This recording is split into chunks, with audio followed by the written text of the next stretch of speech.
In a forgotten outpost carved into the sun-hardened edge of the frontier, there was a man no one noticed. He swept the floors before sunrise and mopped the messes after the boots had gone. He carried no badge, no rifle, and spoke to no one unless spoken to first. To the young recruits and the sharp-tongued officers, he was just the janitor, quiet, bent, and worn like the broom he dragged behind him. But what they didn't know, what they couldn't know, was that every scar on his hands had a story deeper than the trenches they trained in. And one morning, under a sky painted with stormlight and silence, that truth would rise like dust in the wind, and it would change everything. The day had started like any other. The barracks buzzed with orders and laughter laced with arrogance.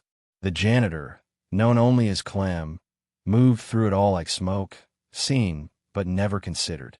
Some called him Old Dust, others forgot his name entirely. He took no offense. He wasn't there for their approval. But when a convoy thundered up the ridge and the general himself stepped down from his horse, boots thudding into earth, time seemed to still. The recruits lined up sharp. The air tightened with formality. And then it happened. Without a pause, without even a glance at the rows of saluting soldiers, the general walked straight toward the janitor. No hesitation, no confusion, just purpose. And then, in front of everyone, the general removed his hat, stood tall, and offered Clem a salute so crisp, so solemn, it split the morning air like thunder. No one breathed. No one understood. All they saw was a gesture that shattered the illusion they'd all believed, that this man was nobody. The silence after that salute wasn't just surprise. It was shame, awe, and a dawning realization that they had been blind in the presence of greatness. Who was this man that the general would honor before all others? What truth had been hidden beneath the dirt on his boots and the quiet in his eyes? That morning didn't just mark a change in how they saw him. It marked the beginning of a story that would echo through every wooden wall and iron hinge of that outpost long after the wind erased their footprints. Because in the Old West, real power never needed to announce itself. It didn't wear gold or bark orders. It waited. It endured. And when the time came, it stood. After the salute, no one moved. Even the wind seemed to hold its breath, caught between disbelief and reverence. The general, known across 3 territories as a man of precision and discipline, turned and walked away without a word, leaving Clem standing alone in the courtyard, mop in hand and eyes fixed on the earth. It was as if a veil had been pulled back, and the men who had once mocked him now stared with a haunted kind of silence. What had they missed? What history had they ignored in the man who swept their floors? That night, rumors moved faster than wildfire. Some said Clem was a retired commander from a forgotten war. Others swore he once saved the general's life. But the truth, as it often does in the West, didn't live in rumors. It lived in the dust, in the echo of footsteps long buried beneath wooden floorboards, in the scars that never asked to be explained. Clem said nothing. He worked like always, as if nothing had changed, but the looks were different now. Not pity, not ridicule, something like respect, shaded with guilt. It was Lieutenant Rourke who broke the silence. A brash man with a voice too loud for his own good. He cornered Clem behind the stables. "Tell me," he said, not unkindly, "why'd he salute you?" Clem didn't raise his eyes. He just leaned on the broom and answered soft, "Because once I didn't leave him behind." Then he turned, slow as twilight, and went back to sweeping the dust. Rourke stood frozen, not by fear, but by the weight of that sentence. It said more than any medal ever could. From that moment on, whispers gave way to watching. The men began to notice things they hadn't before. The way Clem paused at certain landmarks around the camp, eyes far off, like he was seeing ghosts. The small leather book he sometimes carried, worn thin at the corners, filled with names no one dared to ask about. The old scar across his left wrist, too clean for an accident, too deep to forget. Each detail stitched together a past they would never fully know, but now deeply respected. By week's end, it was no longer a question of who Clem had been. The question was why he had come here. Why a man worthy of the highest salute would trade glory for silence, command for solitude. And that question, that hunger to understand, kept every soul in that outpost awake just a little longer at night. Because in the West, nothing is ever as it first appears. And sometimes, the quietest figure is the one who once stood tallest in the fire. It was Sergeant Baylor who pieced together the first clue, deep in the archives of the outpost supply room. An old logbook, brittle with age, listed names from a cavalry unit disbanded nearly 2 decades prior. Among them, C. Whitlow. Not Clem, but close. Baylor read the notes aloud to himself. C. Whitlow, cited for valor during the siege at Elkhorn Ridge, presumed dead after leading evac on foot through hostile territory. His voice dropped. Presumed dead. Baylor brought it to the captain, who brought it to the general. The general said nothing at first. He stared at the name like it was a ghost that refused to rest. He carried 7 wounded men across 12 miles of canyon in the middle of a sandstorm. The general finally whispered. And when he came back, he didn't ask for anything except to be forgotten. The words landed like gunshots. The truth had finally surfaced, not with a trumpet's call, but with the hush of memory. The men of the outpost began to see Clem with new eyes. They didn't speak to him differently, not at first, but they watched. They followed his quiet routines, mimicked his discipline, and took his presence as a quiet standard to rise to. When a new recruit mocked the janitor, he found himself quickly silenced, not by punishment, but by the heavy silence of every man who now knew better. Respect had been earned, not demanded, and it had settled over the outpost like fresh snow, quiet, absolute, undeniable. And Clem? He never changed. Still mopped the same floors. Still lit the lanterns before dawn. But in small, almost invisible ways, the weight he carried began to lift. A recruit would hand him a coffee without a word. A letter addressed to Mr. Whitlow would appear by his cot. Someone placed new boots by his bunk, anonymously, stitched with initials he never mentioned, but always noticed. It wasn't grand, it wasn't loud. But in the West, dignity was often shown in silence. There was something powerful in that transformation. Not of Clem, but of the others. They had grown, not because he lectured them, but because he showed them who he was without ever saying it. And for the first time, that outpost, built for war and hardened by duty, began to feel like something more. Like honor didn't come from rank, but from the way a man walks through dust and leaves light in his wake. The outpost's rhythm began to shift. Where once the men swaggered with the arrogance of youth, they now moved with the quiet precision Clem had embodied all along. Chores were done without barking, rifles cleaned with care, and disputes settled before they ignited. Clem never spoke of leadership, but his presence led. He showed them that strength didn't always shout. Sometimes it swept the corners. Sometimes it lit the fire before the others woke. And sometimes it stood silent, watching the horizon as if waiting for something only the old and the broken could see. One evening, during a rare storm that painted the valley black and blue, Clem was found by the stable, shivering but unmoved. Young Private Ellison offered him a blanket.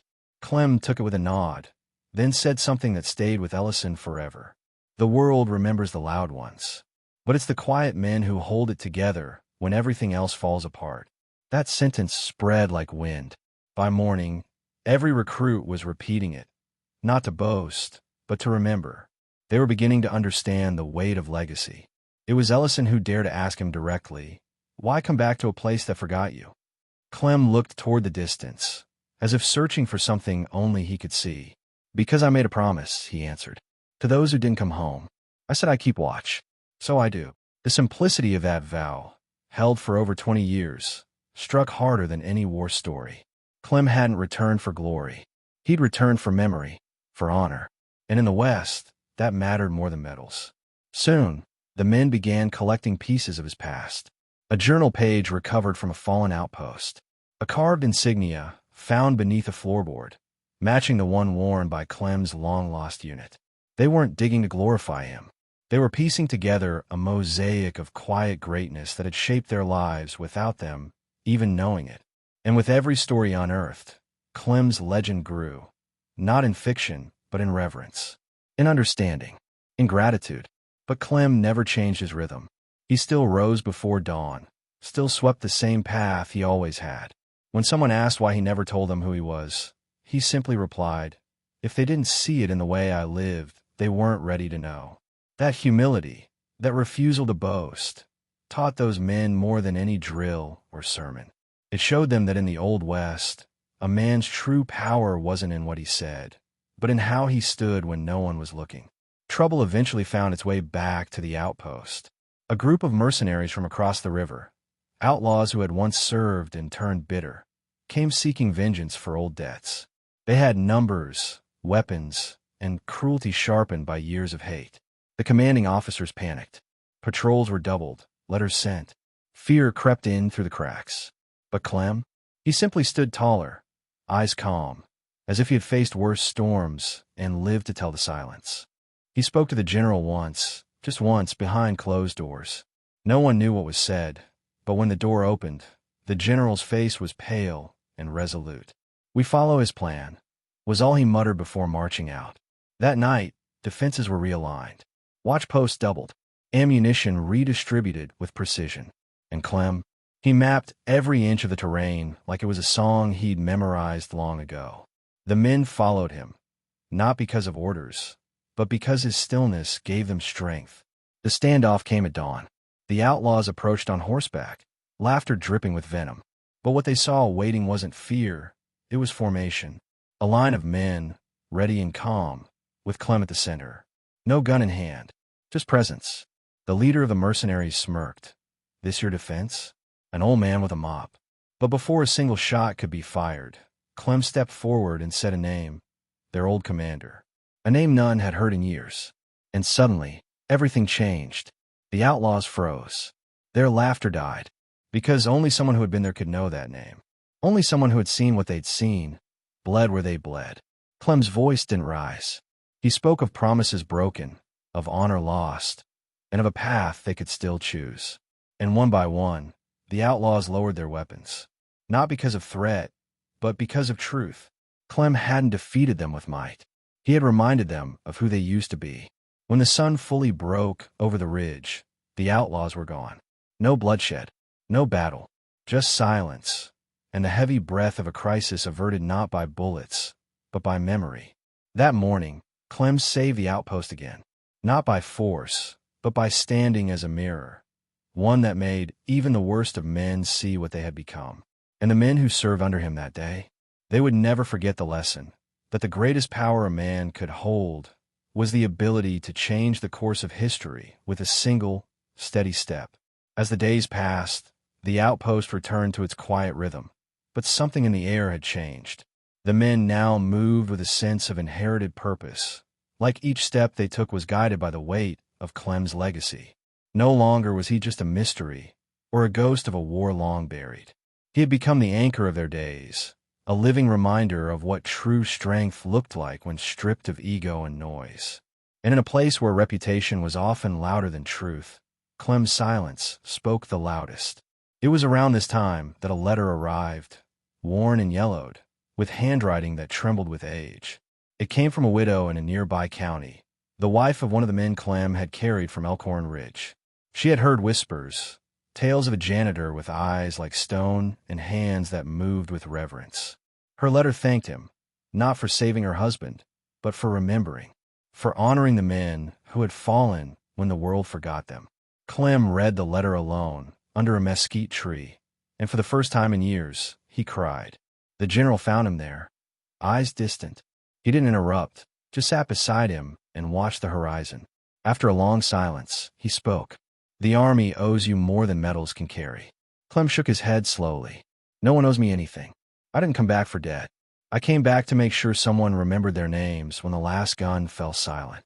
It was a rare confession, a quiet surrender, not of power, but of pain and purpose. Word spread beyond the outpost. Other commanders wrote letters. A few sent plaques, medals long overdue. One even offered Clem an honorary promotion to restore his rank and title. Clem declined them all. "Let them remember me how I lived, not how I was labeled," he said. And that decision only deepened the respect of those around him. Because in a world chasing recognition, Clem chose integrity. In a land of bluster, he chose to simply be. And then, one morning, Clem didn't light the lamps. The floors remained untouched. His bed was empty. He had left no note, no goodbye. Just his broom, leaned gently against the barracks wall, and the journal he always carried, placed beside it. Inside were no war stories, no confessions, just a list of names. Men he had served with, men who had fallen, men he had loved like brothers. And above those names, in simple handwriting, I kept my promise. The outpost was never the same after that. The men who once scoffed at the janitor now stood every morning by the flagpole, hats over their hearts, eyes to the hills, waiting for the man who never came back. They kept the routine alive. Floors were cleaned before sunrise. Lanterns lit with the same precision Clem once modeled, not out of duty, but out of reverence. Each act, no matter how small, had become a tribute to the man who taught them that greatness wasn't about recognition. It was about devotion. Private Ellison, once a reckless soul with little regard for anything but himself, was the first to pick up Clem's broom. But he didn't sweep the floors. He hung it above the main entrance, mounted with care, like a weapon that had won a different kind of war. Beneath it, they engraved the words, "He watched over us all." It became more than a symbol. It was a reminder that in the wild, unforgiving lands of the West, sometimes the greatest guardians wore no badge, just quiet resolve and dust-covered boots. Visitors to the outpost would ask about the broom, about the journal with no battles, just names.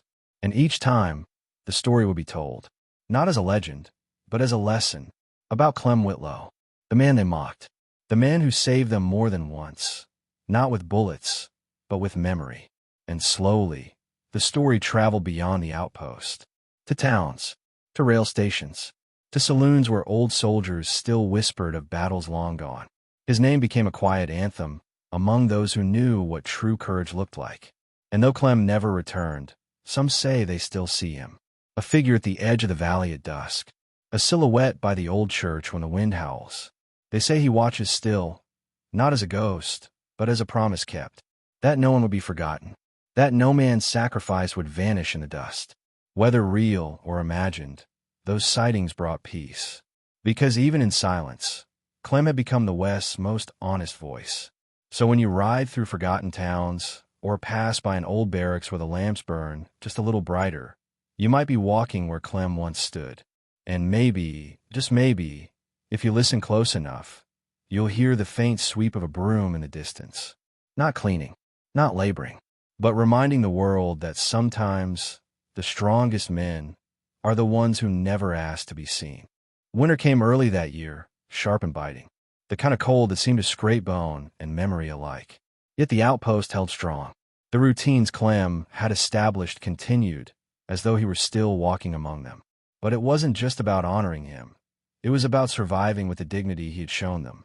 When snow buried the valley and winds howled like wolves across the rooftops, the men kept the fires lit with the same steadiness Clem once guarded their nights with. Every ember, a piece of his legacy. One night, a young soldier named Harris stumbled in from patrol, shaking and bloodied. He had found an old trail in the snow, boots, solitary and deliberate, leading toward the ridge. At the end of that trail, tucked beneath a rock outcrop, was a woolen blanket and half-burned firewood. Someone had been there recently. No tracks coming back. Just going. The men gathered, silent and unsure. Was it Clem? Or someone else following the same path? The thought haunted them more than the cold. That discovery ignited something. They started searching, not out of desperation, but a longing to thank him, to speak what they'd held in their hearts for too long. Across the valley, in abandoned cabins and under storm-felled trees, they left markers. Small notes, tokens, a carved piece of wood, a folded flag, even a harmonica, rusted and out of tune. Each offering was less about finding Clem and more about giving back to the man who had asked for nothing and given them everything. Meanwhile, the brass back east finally heard of what had happened. Reports reached officials, filled with words like reform, morale, unity. They credited the commanding officers, the training strategies, even climate conditions. But none of those reports ever mentioned a janitor, or a mop, or a man who could make broken soldiers stand taller just by walking past them in silence. The men at the outpost laughed bitterly when they read the papers, because the ones who needed to remember never did. But they didn't fight it. Instead, they built something, a small structure at the edge of the base, where the pines met the prairie. It wasn't grand. Just a single bench, a low roof, and a plaque made from leftover iron. On it, these words, for the quiet man who stood when others ran. You are not forgotten. No names, no ranks, just truth. And every man who served there knew exactly who it was for. Because Clem didn't need a statue. He had already carved himself into the soul of every soldier he met. Years passed, and many of those young recruits became veterans themselves. They carried Clem's lessons into their own commands, into towns they settled, and into the families they raised. They told their children about the man, with weathered hands and eyes like morning frost, how he saved a unit without ever drawing a weapon. And though time blurred the edges of those stories, the heart of them stayed intact. That integrity outlives medals, and humility echoes longer than glory ever could. One of those men, now an old sheriff in a quiet cattle town, once said, "You can tell a Clem-trained soldier by how he treats silence." And it was true. Clem had taught them to listen, to each other, to the land, to the moments between orders. That skill, so rare in the thunder of war and pride, became their strength. They defused fights before they sparked. They mourned their dead with grace. And when they spoke, they chose words the way Clem chose his steps, with care. And then came a letter, from a reservation miles away, written in a dialect few could read. Translated, it told an old white man who had wandered into their lands long ago. He brought no weapons, spoke little, but knew how to sit still by a fire and honor the names of the dead. The elders had called him Ghostwalker. They said he stayed through one winter, helped rebuild a burned-down schoolhouse, then left without a trace, leaving only a carved broom handle with names etched into it. Names they couldn't pronounce, but somehow knew were sacred. When that story reached the outpost, now run by men who had once been boys under Clem's gaze, they simply nodded. No debates, no doubt. They knew exactly who Ghostwalker had been. And for a moment, they felt the weight lift, the knowing that he hadn't disappeared. He had returned to the silence he came from, still watching, still guarding, in a way only Clem could. A man without rank, without uniform, but with more command than any general. And so his story spread, not through newspapers or medals, but through firelight tales and battlefield whispers, through sons who carried brooms like rifles, and daughters who listened for the sweep of steps that taught honor before speech. In the Old West, legends were many shapes. Some rode stallions, some carried six-shooters, but the one who changed the world, he just held a broom, and remember the names no one else would. When the railroad finally reached the outpost, it brought with it a flood of new voices. Merchants, settlers, opportunists chasing fortune across iron rails. With them came noise, disruption, and the promise of a different future. Yet amid the bustle, the small shelter at the edge of the pine line remained untouched. No one dared move it. Children asked who it was for, and veterans simply said, "That's where the West remembers who it really belongs to." Not gunslingers or tycoons, but the ones who carried dignity quietly, like a torch in the dark. One evening, during a late summer thunderstorm, a young recruit took shelter under that same roof. His boots were soaked, his hands shaking from his first loss in the field, an ambush that had left two of his brothers in arms buried beneath the ridge. He sat in silence until another soldier joined him, older, worn. The elder man removed his hat and placed it gently on the bench beside them. "You feel like you failed," he said. The boy nodded. "Then you're learning. Clem would have told you that grief makes a man, not victory." That moment lit something inside the boy. Not a desire for revenge, but a resolve to carry things better. He stayed behind after others left. He helped repair the chapel roof, polish boots without being asked, and listen when others spoke of pain. The men began calling him Little Dust, and though he never met Clem, he walked with his spirit in every step. His hands grew callous not from war, but from service, and slowly, he became something sacred in that place. A bridge between past and future. Stories like his were not rare in that outpost. They were the rule, not the exception. Clem had sown his legacy not in deeds, but in culture. A culture where silence held weight, where the measure of a man wasn't his aim, but how he stood when no one was watching. The army changed around that principle. New officers came already aware of the legend. Some doubted it. Others sought proof. But every one of them, after spending time at the outpost, walked away speaking slower, softer, with more gravity in their words. Because in the end, the West didn't need more heroes on horseback. It needed reminders, anchors, proof that one man's grace, carried over time, could outlive empires and echo beyond brass and bullets. Clem had been just a janitor, until the day the general saluted. But to those who stayed, who listened, and who carried his memory forward, he was never just anything. He was the quiet center of a storm that changed the soul of the frontier. Years later, long after the outpost was decommissioned and the rails rusted into the weeds, a stranger came walking through the valley.